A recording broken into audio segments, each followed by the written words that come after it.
அனைவருக்கும் வணக்கம். நேற்றைக்கு நம்ம பொட்டு மாமா விஜய் அவர்கள் கரூருக்கு போய் கருணை காட்டுறேன்ற பேரில் கருமம் பிடிச்ச மாதிரி பேசிக்கிட்டு வந்திருந்தார். அவங்களால ஒரு முடியாது அப்படின்னு வாய்க்குள்ள நிறைய மந்திர தந்திர ஓதங்களை எல்லாம் ஓதிக்கிட்டு வந்தார். நிறைய பார்த்துருப்போம். ஏதோ துக்க நிகழ்ச்சியாக இருக்கும் போல் அப்படின்னு நம்மலாம் பார்த்துக்கிட்டு இருந்தோம். ஆனால் அங்கே பார்த்தாக்க பயங்கரமான என்ஜாய் பண்ணி வைப் பண்ணி செலிப்ரேட் பண்ணி மஜாவாக என்ஜாய் பண்ணுற ஒரு நிகழ்ச்சியாக தான் அது இருந்தது. அந்த நிகழ்ச்சியில் பேசும்பொழுது என்ன பண்ணியிருக்கார் அப்படின்னு பார்த்தீங்கன்னா, ஒரு வார்த்தை சொன்னாருங்க. இந்த மாதிரி கரூரில் இந்த துயரத்தின் போது இறந்த அவங்க இருக்காங்க இல்லையா, இந்த சம்பவத்தை நினைவுபடுத்தும் விதமாக ஒரு நினைவு சின்னத்தை கரூரில் நாங்கள் கொண்டு வருவோம் அப்படின்னு சொன்னாருங்க. அதுக்கு நம்ம திமுக எம்எல்ஏவும் முன்னாள் போக்குவரத்து துறை அமைச்சருமான சிவசங்கர் அவர்கள் பதிலடி கொடுத்துருக்காரு நேற்றுக்கு. இதே மாதிரி ஒரு சின்னம் அமைக்கணும் அப்படின்னா அமைக்கலாம், நல்ல விஷயந்தான். அந்த சின்னமாக முதுகு சின்னம் அமைச்சா நல்லாயிருக்கும் அப்படின்னு சொல்லிட்டு தெரிவிச்சிருந்தார். அது என்ன முதுகு சின்னம் அப்படின்னு கேட்டிங்கன்னா, கரூர்லேருந்து ஓடி போனார் இல்லையா, திருச்சி ஏர்போர்ட்டில் ஒரு வரலாற்று சிறப்புமிக்க ஒரு நிகழ்வு, ஒரு ஃபோட்டோ, அது கண்ணுக்குள்ளே நிற்கும் எல்லாருக்குமே. அப்படி ஒரு white colour shirt, peach colour pant, அதுதானே அவருடைய அதுதானே அவருடைய ஐடென்டிட்டியே. ஏன்னா அந்த ட்ரெஸ்ஸை போட்டுட்டா எல்லாருமே அது காப்பின்னு சொல்லிடுவாங்க. அவர் தான் முதல்ல கண்டுபிடிச்சார், அந்த கலரே அவர் தான் கண்டுபிடிச்சார், அந்த சட்டை பேண்டெல்லாம் அவர் தான் கண்டுபிடிச்சார். அதனால் அப்பேற்பட்ட அந்த ட்ரெஸ்ஸை போட்டுக்கிட்டு ஓடுனார் பாருங்கள், ஒரு ஓட்டம். 30 பேர் இறந்துட்டாங்க சார் அப்படின்னு கேட்டப்போ கூட வாங்கடா அப்படின்ட்டு போனார் பாருங்கள். அந்த ஒரு ஃபோட்டோ, அதை நினைவு சின்னமாக வைக்கலாம். முதுகை காட்டிக்கிட்டு போவார் பாருங்க, ஆகவே அது ஒரு முதுகு சின்னம் அப்படின்னு சிவசங்கர் அவர்கள் தெரிவிச்சிருக்காங்க. அதை தொடர்ந்து ஏலெல்லாம் நம்ம பசங்கள்லாம் ரெடி பண்ண ஆரம்பிச்சிட்டாங்க. இந்த சின்னம் போடலாமா, அந்த சின்னம் போடலாமா, இந்த பாருங்க இந்த மாதிரிப்பட்ட ஃபோட்டோஸ் போடலாமா, இதே மாதிரியே ரெடி பண்ணுங்க அப்படின்ட்டுலாம் வந்துட்டு சஜஷன் கொடுக்க ஆரம்பிச்சிட்டாங்க தாவேக்காவினருக்கு. நினைவு சின்னம் அப்படின்றத எதுக்கெல்லாம் வைப்பாங்க? ஏதாவது தியாகம் பண்ணியிருக்காங்க, நாட்டுக்காக உயிரிழந்தவங்க, மொழிக்காக உயிரிழந்தவங்க, இல்லை நம்ம தமிழ்நாட்டுக்காக ஏதோ ஒரு உரிமைக்காக போராடி உயிரிழந்தவங்க, இல்லை ஏதோ ஒரு பெருமையை நிலைநாட்டக்கூடியவர்களுக்கு தான் நம்ம நினைவு சின்னம் வச்சு பார்த்துருப்போம். ஒரு நடிகனை பார்க்க போய் செத்து போனவங்க, அவங்களுக்கெல்லாம் நினைவு சின்னமா? தாவேக்கா தற்குறிகள் இந்த கரூர் இன்சிடென்ட் நடந்த உடனே ஒப்பாரி வச்சு வீடியோலாம் போட்டாங்க. அதிலேயே தெரிவிச்சிருந்தாங்க இந்த மாதிரி நினைவு சின்னம்லாம் வைக்கணும். 41 பேரும் வர்ச்சுவல் வாரியர்ஸ், அவங்களாம் தியாகம் பண்ணியிருக்காங்க, அவங்களுக்குலாம் மணிமண்டபம் கட்டணும்லாம் சொன்னாங்க. ஸோ இந்த மாதிரி நினைவு சின்னம் வைக்கணும், இல்லை மணிமண்டபம் கட்டணும் அப்படின்னு சொன்னால் அதுக்குன்னு நம்ம இப்படி தான் பண்ணி பார்த்துருப்போம். ஏதாவது தியாகம் பண்ணியிருக்கணும், இல்லை ஏதோ ஒரு முக்கியமான விஷயங்களை போராடி செத்து போயிருக்கணும், ஏதோ ஒரு முக்கியமான நிகழ்வுகளுக்கு தான் இதெல்லாம் பார்த்துருப்போம். ஆனால் பாருங்கள், இங்கே பாருங்கள், நினைவு சின்னம் எதுக்கு? கரூர் இன்சிடென்ட்டுக்கு நினைவு சின்னமா? நல்ல வேலை ஒருத்தருக்கும் ஒரு நினைவு சின்னம் இல்லை மணிமண்டபம் அப்படின்லாம் சொல்லாமல் விட்டாங்களே, அது வரைக்கும் நல்ல விஷயம். ஒட்டுமொத்த இந்த கரூர் இன்சிடென்ட்டுக்குமே நினைவு சின்னமா? அப்படி என்ன இது வரலாற்றில் ரொம்ப பாசிட்டிவான ஒரு நிகழ்வா? நினைவு சின்னம் வைக்கிறதுக்கு ரொம்ப பெருமைப்படக்கூடிய நிகழ்வா? கேவலம் ஒரு நடிகனை பார்க்க போய் கூட்ட நெரிசல் உண்டாகி கூட்டத்தை கூட்டி அந்த நடிகன் வந்து பஸ்ஸில் வரப்போ பஸ்ஸுக்குள்ளே ஓடி போயிட்டாப்புல ஒரு 500 மீட்டருக்கு முன்னாடி. அப்படியே ஒரு கூட்டத்தை திரட்டி நாமக்கல்லேருந்தே கூட்டிகிட்டு வந்து, நாமக்கல்லே பாதி பேர் மயங்கி விழுந்தாங்க இருக்கும், அங்கேயே பாதி செத்துருக்க வேண்டியது. ஆனால் கூட்டிகிட்டு வந்து அப்படியே நெருக்கி நாங்கள் உள்ளே தான் போவோன்னு போய் லைட்டுக்கு முன்னாடி தான் போய் நின்று பேசுவோன்னு பேசி காவல்துறை சொன்னதெல்லாம் மீறி எல்லார் மேலேயும் பழிய போட்டு பாட்டிலுக்கு 10 ரூபா, பாட்டிலுக்கு 10 ரூபான்னு அந்த நடிகன் பாடி எத்தனை பேர் செத்து விழுந்து, இப்படி ஒரு நிகழ்வு, ஒரு கேவலமான நிகழ்வு, என்றைக்குமே ஒரு ரொம்ப மோசமான ஒரு நினைவுகளை ஏற்படுத்தக்கூடிய ஒரு நிகழ்வு. நம்ம அந்த இடத்துல இருந்தோமோ இல்லையோ, செய்திகளில் பார்க்குறப்போ அவ்வளோ வேதனை. முதல்லலாம் நான் பார்க்குறப்போ 2 பேர் இறந்துட்டாங்க அப்படின்லாம் செய்திகள் வந்துச்சு. என்னடா இது 2 பேர் இறந்துட்டாங்களா அப்படின்ட்டு இருந்துச்சு. அப்புறம் அது எண்ணிக்கை உயருது, 5, 10, 20, 30ன்னு போகுது. என்னடா இது இவ்வளோ பேர் இறந்துட்டாங்களா அப்படின்னு நம்ம எல்லாருக்குமே அது ஒரு தாக்கத்தை ஏற்படுத்தியிருக்கும் இந்த கரூர் நிகழ்வுன்றது. அப்படிப்பட்ட ஒரு மோசமான ஒரு நிகழ்வு எல்லாருக்குமே தெரியும், மனசாட்சி இருக்கிற எல்லாருக்குமே தெரியும். இந்த சம்பவங்களுக்கு யார் காரணம், எதனால நடந்துச்சு, லேட்டாக வந்தது யார், சோறு தண்ணி எதுவும் கொடுக்காம மக்களை வெயிட் பண்ண வச்சது யார், கூட்டத்தை 500 மீட்டருக்கு முன்னாடி இருந்து கூட்டத்தை எல்லாம் உள்ளே திரட்டி கொண்டு வந்தது யார், நாமக்கல்லேருந்தே பரிவாரங்களையெல்லாம் கூட்டிகிட்டு வந்தது யார், எதுக்கு அவங்கெல்லாம் முயற்சி பண்ணாங்க, எதுக்காக பாட்டிலுக்கு 10 ரூபா பாட்டு பாடினாங்க, அந்த பாட்டு பாடிக்கிட்டு இருக்கிறப்போவே அவ்வளோ பேர் மயங்கி விழுந்து எல்லாரையும் தூக்கிட்டு போகிற போவோம், அதையும் கண்டுக்காமல் நின்று பாட்டிலுக்கு 10 ரூபா பாட்டு பாடினது யார். ஆகவே இந்த மாதிரிப்பட்ட காரணங்கள் எல்லாருமே தெரியும். இப்படிப்பட்ட ஒரு நிகழ்வுக்கு நினைவு சின்னம் வைக்கணுமா? அப்படின்னா இந்த முதுகை காட்டிக்கிட்டு ஓடுற அந்த நினைவு சின்னம் தான் வைக்கணும். சிவசங்கர் அவர்கள் மட்டுமில்லாமல் செந்தில் பாலாஜி அவர்களும் ரிப்ளை கொடுத்துருக்காங்க. ஒடுன்னு போட்டிருக்கீங்களே, கரூரில் இப்படிப்பட்ட ஒரு துயர சம்பவம் நடந்தப்போ பத்திரிகையாளர்லாம் கேள்வி கேட்குறப்ப கூட அங்கே நிற்காம தனி விமானம் பிடிச்சி ஓடுனது யார் அப்படின்ற கேள்வி எழுப்பியிருக்காங்க. செந்தில் பாலாஜி அவர்கள் பயந்துட்டாரு, செந்தில் பாலாஜி அவர்கள் வழக்குக்கு பயந்து ஓடி ஒளிஞ்சிட்டார் அப்படின்லாம் இந்த அணில் குஞ்சுகள் கொஞ்ச நாளாக கீச் பண்ணிக்கிட்டு இருந்தானுங்க. செந்தில் பாலாஜி அவர்கள் பயந்தாரா இல்லை தைரியமாக இருக்காரா அப்படின்றது இப்போ புரிஞ்சிருக்கும் அணில் குஞ்சுகளுக்கு. மடியில் கனம் இல்லை, வடியில் பயம் இல்லை ராஜா.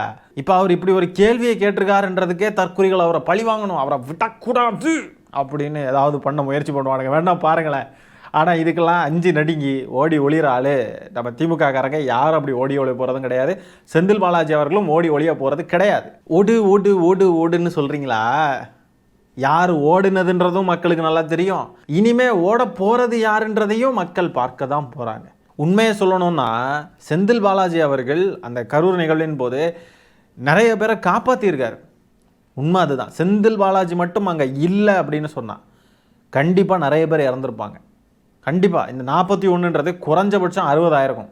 ஏன்னா அங்கே உடனடியாக வந்தார்.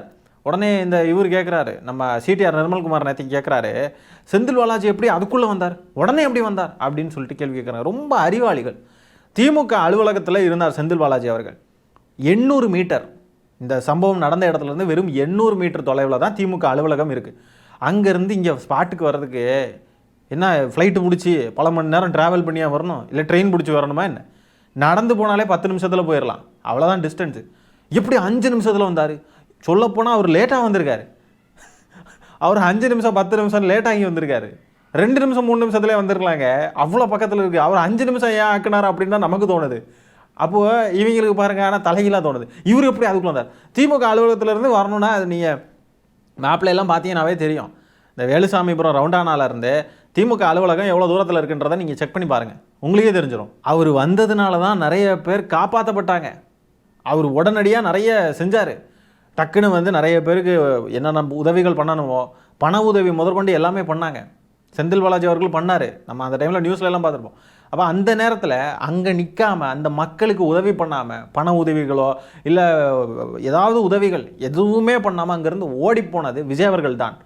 யாராவது நினைப்பாங்களா? நீங்கள் சும்மா யோசிச்சு பாருங்க. யாராவது மக்கள் 41 பேர்கிட்ட சாகிறதுக்கு யாராவது விரும்புவாங்களா?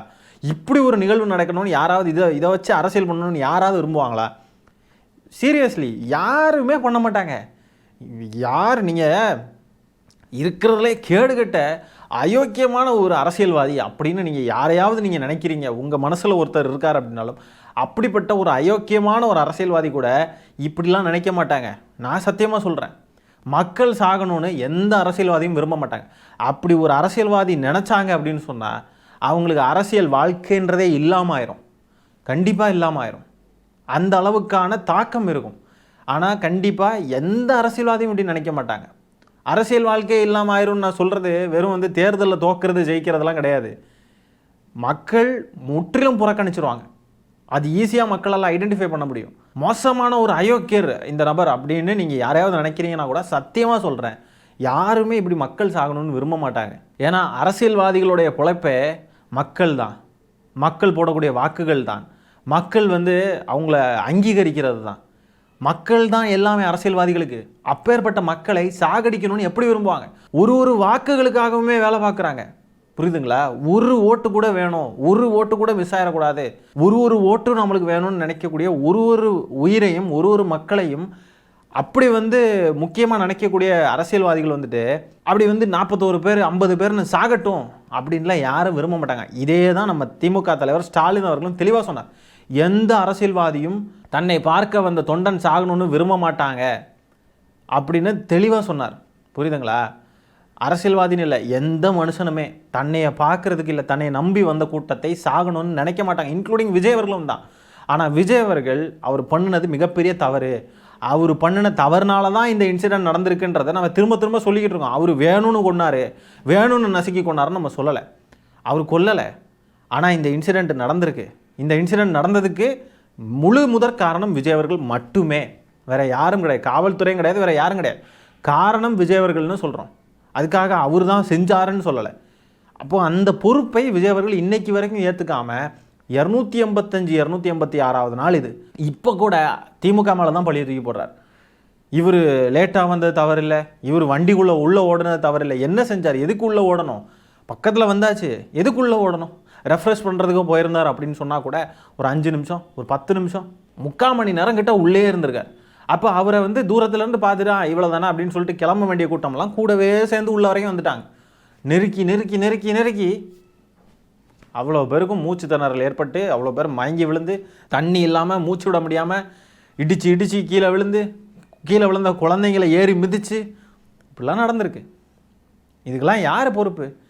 முழுக்க முழுக்க விஜய் அவர்கள் தான் பொறுப்பு. நேற்றைக்கு கரூரில் போய் இவர் பேசியிருக்காரு. பேசிக்கிட்டு ஈவினிங் போல் பார்த்தீங்கன்னா அந்த மக்களுக்கு அந்த 32 பேருக்கு இது கொடுத்தார் இல்லையா அரசு வேலை, அது கொடுத்த நிகழ்ச்சி நடந்திருக்கு. அப்போது அங்கே இருந்தவங்களாம் அழுதுருக்காங்க. அரசு வேலையை வாங்கிட்டு போகிறாங்க, அந்த இதை பணி நியமனத்தை வாங்கிட்டு போகிறாங்க. காலையில் மேடையில் ஏறி பேசுகிறப்போ, அந்த பஸ்ஸுக்கு மேலே ஏறி பேசுகிறப்போ கொஞ்சம் கூட துக்கமே இல்லாமல் ஏய் திமுக அப்படின்ற மோடில் இருந்த நபர் பார்த்தீங்கன்னா இந்த மக்கள்லாம் அழுகிறாங்கன்ன உடனே ஆள ஆரம்பிச்சிட்டார்.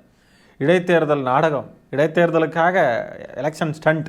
இந்த கரூரில் விஜய் அவர்கள் கெட்ட வார்த்தை போட்டுலாம் பேசிக்கிட்டு இருந்தார்ல, அவங்களுக்குலாம் ஒரு அப்படி பேசுகிறப்ப பார்த்தீங்கன்னா இங்கே பாருங்க, டிவியில் விஜய் அவர்கள் பேசிக்கிட்டு இருக்கிறது ஓடிக்கிட்டு இருக்க பின்னாடி இவங்க இங்கே பாருங்கள் ஃப்ரண்ட்டில் my seemantham with CM Vijay sir's blessings. உண்மையிலேயே இவங்கெல்லாம் வேறு லெவலில் வாழ்ந்துக்கிட்டு இருக்கிறாங்க. இதெல்லாம் தான் நார்மலா இல்லை நமக்கெல்லாம் தான் இதை பார்க்க அப்நார்மலாக இருக்கான்னு தெரில. ஏன்னா இதோடைய கமெண்ட்ஸ்ல எல்லாம் போய் பார்த்தீங்கன்னா நீங்கள்லாம் வேறு லெவல் ஃபேனு, நீங்கள்லாம் மஜாவான ஃபேனு, நீங்கள்லாம் அடுத்த லெவல் ஃபேனு, எப்போ எங்களுக்கெல்லாம் இப்படிலாம் பண்ண வராதுன்னு கொஞ்சிட்டு இருக்கானுங்க. அதை பார்க்க வா அப்படின்ட்டு ஃபயர் விடுறானுங்க. ஆனால் நமக்கு தான் ஐய என்னது இது அப்படின்ற மாதிரி நமக்கு இருக்குது. விஜய் அவர்கள் கரூருக்கு போய் அந்த 5000 பேருக்கு கருணை வழங்க போகிறேன்னு போனார் இல்லையா, அந்த கூட்டமே வந்து ஒரு துக்கமான ஒரு நிகழ்ச்சியாக தானே இருந்திருக்கணும். ஆனால் இவங்களுக்கெல்லாம் பாருங்கள் அது ஃபயர் விடுறாங்க, கொண்டாடுறாங்க. அப்படி இருக்குது பாருங்கள், எல்லாத்தையுமே மாற்றிட்டாங்க, அந்த பேட்டர்னே மாற்றிட்டாங்க. இவங்கெல்லாம் சாவு வீட்டுக்கு போனால் கூட ஜாலியாக விஜய் பாட்டு போட்டு ஏதாவதுலாம் வைப் பண்ணுவாங்க போல். லெட்ஸ் டேக் அ செல்ஃபி புல்ல அப்படின்னு பாட்டு போட்டு பணத்தை கூட ஏதாவது செல்ஃபி எடுத்துக்கிட்டு என்ஜாய் பண்ணிக்கிட்டு வைப் பண்ணுவாங்க. அதை போல தான் இருக்குது. ஐயா இந்த கூட்டத்தை பார்க்கவே மனுஷனுக்கு ஒரு மாதிரி அருவருப்பாக இருக்குங்க. 41 பேர் இறந்துருக்காங்கன்றப்போ அதுக்கு வந்து ஏதோ கருணை வழங்க போகிறேன், ஏதோ பேச போகிறேன்னு வந்திருக்காரு. அதை பற்றி ஏதாவது பேசி இந்த மக்களுக்கு ஏதாவது ஆறுதல் சொல்லி ஏதாவது அப்படின்லாம் இருப்பாருன்னு பார்த்தா அங்கே வந்து சினிமா டயலாக்ஸ் பேசிக்கிட்டு இருக்காரு. சினிமா டயலாக்ஸ் பேசுகிறப்போ பார்த்தீங்கன்னா அங்கே இருக்கக்கூடிய அந்த 5000 அணில் குஞ்சுகள் கூட்டம் இருக்கு இல்லையா, அது பார்த்தீங்கன்னா கத்திக்கிட்டே இருக்குது. என்ன சொன்னாலும் கத்துது. அவங்களுக்குலாம் ஒரு கிடையாது அப்படின்றாரு. அப்போவும் ஐயே என்ன இது இப்படி பேசுகிறாரு அப்படின்னு பார்க்குறேன், ஊ அப்படின்னு கடந்து கத்துறாங்க. இப்படியெல்லாம் மோசமான பேச்சுக்களை பேசிக்கிட்டு இருக்கிறப்போ இங்கே வந்து ஃபங்க்ஷன்ஸ்லாம் நடக்குது. அவர் பின்னாடி அவர் ஆசீர்வாதத்தில் நடக்குதான். ஷோ ஐயோ, ரொம்ப தமிழ்நாடு முற்போக்கு மாநிலம்னு. உண்மையிலே ஸ்கேம்லேயும் பெரிய ஸ்கேம் எதுன்னு பார்த்தீங்கன்னா நம்ம தாங்க, திமுககாரங்க தான் ஏமாந்துருக்கோம். அதுமாரி திமுககாரங்க தான் பரப்பி விட்ருக்கோம். எப்படி தமிழ்நாடு முற்போக்கு மாநிலம், தமிழ்நாட்டை மாதிரி முற்போக்கு மாநிலம் இந்திய துணை கண்டத்திலே கிடையாது.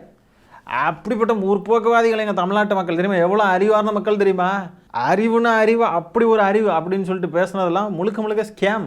ஆனால் உண்மைன்றது கம்ப்ளீட்டாக வேறு மாதிரி இருக்குது. வாழ்க்கையிலே மறக்க மாட்டேன் டியூட். தமிழ்நாட்டு மக்கள் அறிவார்ந்த மக்கள்னு சொல்லி நம்மளையும் யாரோ நம்ப வச்சுருக்காங்க, நம்மளும் நிறைய பேரை நம்ப வச்சுருக்கோம் பாருங்க. பெரிய ஸ்கேம் அது. ஆகவே இந்த காணொலியில் நம்ம பேசியிருக்கிற விஷயங்களை பற்றி நீங்கள் என்ன நினைக்கிறீங்க அப்படின்ற உங்களுடைய கருத்துக்களை கமெண்ட்ஸில் பதிவு பண்ணுங்கள். இந்த காணொலியை நான் இத்துடன் நிறைவு செய்து கொள்கிறேன். நன்றி, வணக்கம்.